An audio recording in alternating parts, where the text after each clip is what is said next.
बिस्मिल्लाहिर्रहमानिर्रहीम। अस्सलाम वालेकुम students, I am Faizan Ahmed और इस वीडियो में हम जो है एक्सरसाइज 16.1 का क्वेश्चन नंबर 2 और 3 कवर करेंगे। ठीक है, प्रीवियस वीडियो में हमने क्वेश्चन नंबर 1 किया था, अब क्वेश्चन नंबर 2 और 3 ये समझें।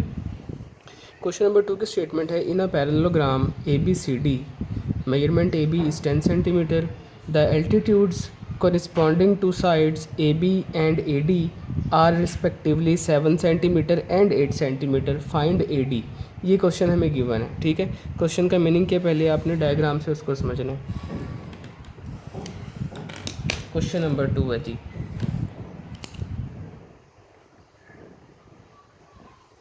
क्वेश्चन नंबर 2 में हमें कहा गया कि एक पैरेललोग्राम है ABCD। क्या है ये? Parallelogram ABCD। तो मैं एक पैरेललोग्राम यहाँ पे कंस्ट्रक्ट कर रहा हूँ ABCD। सपोज कर लें ये एक पैरेललोग्राम है जिसका नेम है ABCD। ठीक है, यहाँ तक क्वेश्चन में हमें कहा गया है कि जो AB है वो कितना है, वो है 10 सेंटीमीटर। तो AB 10 सेंटीमीटर गिवन है।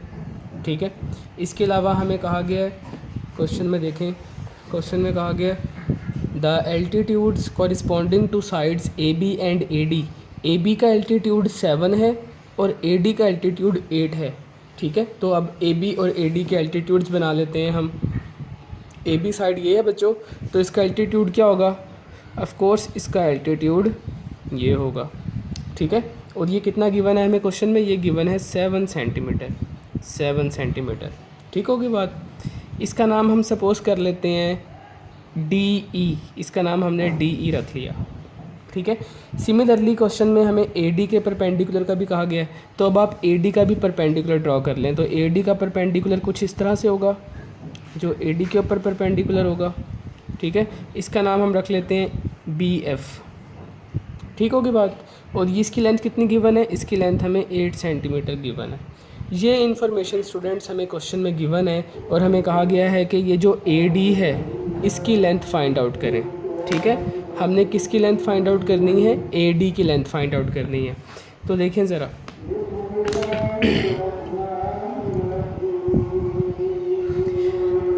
AD की लेंथ फाइंड आउट करने के लिए हम क्या करेंगे? हमें पता है कि एरिया ऑफ पैरेललोग्राम किसके इक्वल होता है? एरिया ऑफ पैरेललोग्राम बच्चों किसके इक्वल होता है?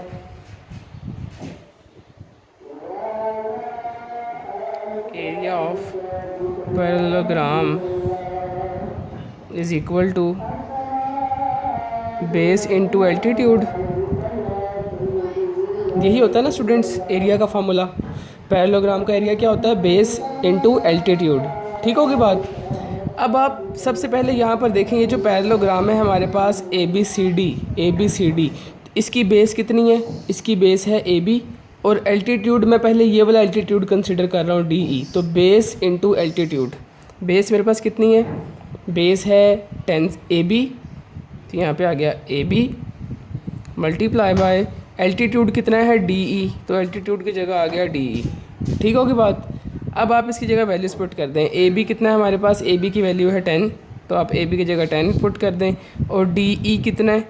DE है हमारे पास 7, तो 10 7 हो गया हमारे पास 70 सेंटीमीटर स्क्वायर। ठीक है, ये एरिया आ गया हमारे पास किसका? पैरेललोग्राम ABCD का। लेकिन ये जो एरिया हमने फाइंड किया वो हमने DE को लेकर प्रूव किया है, DE को एल्टीट्यूड मानते हुए फाइंड आउट किया है। अब हम BE जो BF है बच्चों, ये भी तो एल्टीट्यूड है ना। अब हम इस BF को एल्टीट्यूड के तौर पर लेंगे और इसको यूज़ करते हुए दोबारा से इसका एरिया फाइंड आउट करेंगे। ठीक है, तो इस केस में एल्टीट्यूड कितना हो गया? BF, और बेस कितनी है? आप इस केस में बेस बन जाएगी AD। Now area of parallelogram is equal to again base into altitude. अब हमारे पास बेस कितनी है इस केस में? इस केस में बेस हम लेंगे AD इंटू एल्टीट्यूड कितना है? अब एल्टीट्यूड है BF। बात समझ में आई? हमारे पास AD की वैल्यू तो है ही नहीं, वो तो हमने फाइंड आउट करनी है। इंटू BF कितना है? BF हमें क्वेश्चन में गिवन है 8 सेंटीमीटर, तो इधर आ गया 8। और एरिया ऑफ पैरेललोग्राम अभी हमने ऊपर फाइंड आउट किया, वो कितना है? 70, तो इसकी जगह आ गया 70, तो यहाँ पे हमने 70 रख दिया। यहाँ तक क्लियर है? कोई कन्फ्यूजन तो नहीं? अब आप देखें ज़रा, यहाँ पर 8 क्या हो रहा है, इधर मल्टीप्लाई है, इधर आके क्या हो जाएगा स्टूडेंट्स, इधर आके डिवाइड होगा। तो आपके पास AD की वैल्यू कितनी आ गई, आप इसे सिंप्लीफाई कर लें तो AD हमारे पास आ जाएगा 2 पे कट हो रहा है ये 2, 35 और 2 4 ज़ा, तो AD की वैल्यू कितनी आ गई हमारे पास 35/4। आप चाहें तो इसको डेसिमल में भी कन्वर्ट कर सकते हैं। ठीक होगी बात, यही हमने फाइंड आउट करना था। ठीक है, तो ये था क्वेश्चन नंबर 2। अब जल्दी से इसका क्वेश्चन नंबर 3 देखें, वो भी बिल्कुल सिंपल है। क्वेश्चन नंबर 3, तो देख लें हमने इसमें क्या किया। हमने बच्चों 2 एल्टीट्यूड्स ड्रॉ किए, एक एल्टीट्यूड DE है और एक एल्टीट्यूड BF है। पहले हमने DE को लेकर एरिया निकाला, फिर BF को लेकर निकाला। ठीक है, जब क्वेश्चन नंबर 3 देखें इसका, क्वेश्चन नंबर 3 में हमें कहा गया है if 2 parallelograms of equal areas have the same और equal basis their altitudes are equal. हमने शो करना है कि उनके एल्टीट्यूड्स भी इक्वल होंगे। क्वेश्चन ये है कि 2 इक्वल एरियाज़ की पैरेललोग्राम्स हैं। ठीक है, क्या है, 2 इक्वल एरियाज़ की क्या है हमें गिवन, 2 पैरेललोग्राम्स गिवन है और ये गिवन है कि उनकी जो बेस है वो इक्वल है। तो हमने शो करना है कि उनके एल्टीट्यूड्स भी इक्वल होंगी। ठीक है, तो सबसे पहले हम इस क्वेश्चन में क्या करेंगे, बड़े ध्यान से समझें इस बात को। सबसे पहले हम सपोज़ कर लेते हैं 2 पैरेललोग्राम्स। ठीक है, एक पैरेललोग्राम मैंने सपोज़ कर ली, ये इसका नाम हम रख लेते हैं ABCD, और दूसरी एक और पैरेललोग्राम ले लेते हैं, उसका नाम हमने सपोज़ कर लिया EFGH। ठीक है, ये 2 पैरेललोग्राम्स हैं और क्वेश्चन की स्टेटमेंट के अकॉर्डिंग ये दोनों की जो एरियाज़ हैं वो इक्वल हैं और इनकी बेसिस भी इक्वल हैं। बेस यही होती है ना स्टूडेंट्स, ये वाली जो है साइड, ये बेस है इन दोनों पैरेललोग्राम्स की। तो हमें कहा गया है कि ये दोनों इक्वल हैं। ये कैसी हैं, इक्वल हैं। शो हमने ये करना है कि इनकी जो ये एल्टीट्यूड्स हैं, ये वाली एल्टीट्यूड्स, ये भी इक्वल होंगी, ये हम शो करना चाहते हैं। ठीक, अब इसका सोल्यूशन देखें।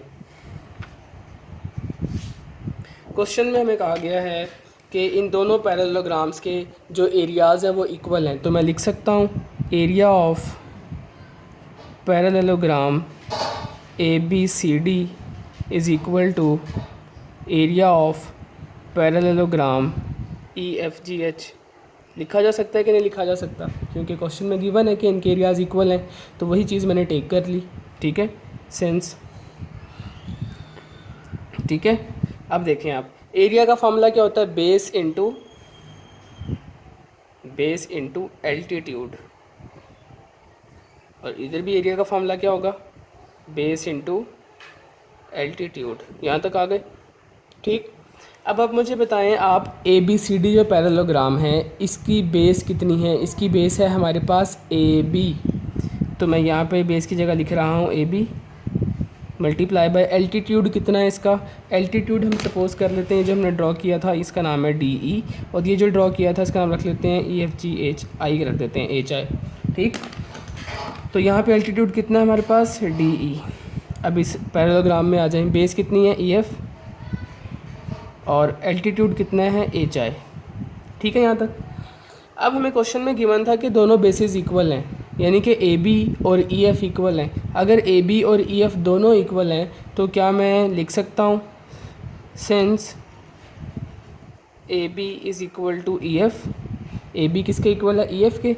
तो आप AB की जगह EF लिख सकते हैं कि नहीं लिख सकते, लिख सकते हैं ना, क्योंकि दोनों इक्वल हैं। तो मैं क्या कर रहा हूँ, मैं AB को तो एज इट इज़ रहने देता हूँ, AB को मैंने एज इट इज़ रहने दिया और EF की जगह मैंने AB पुट कर दिया। बात समझ में आई, क्योंकि ये दोनों इक्वल हैं। क्लियर है यहाँ तक। हमने क्या किया बच्चों, इस EF की जगह AB रख दिया। क्यों रखा, क्योंकि EF AB के इक्वल था। अब AB दोनों तरफ है, AB से क्या हो जाएगा, कैंसिल आउट हो जाएगा। तो हमारे पास क्या बचेगा, DE is equal to HI। ठीक है, और DE क्या था, ये एल्टीट्यूड है इस पैरेललोग्राम का, और HI क्या है, वो इसका एल्टीट्यूड है। और यही हमने शो करना था कि दोनों के एल्टीट्यूड्स इक्वल हैं, और वो हमने बात शो कर दी इसमें। क्लियर है, बिल्कुल सिंपल क्वेश्चंस थे दोनों। बेसिकली दोनों ही जो पैरेललोग्राम की बेसिक है, एरिया ऑफ पैरेललोग्राम, उससे रिलेटेड थे। अब आपने इन क्वेश्चंस की अच्छी तरह से प्रैक्टिस करनी है। इंशाल्लाह नेक्स्ट वीडियो में हम इससे आगे चलेंगे। अल्लाह हाफ़िज़।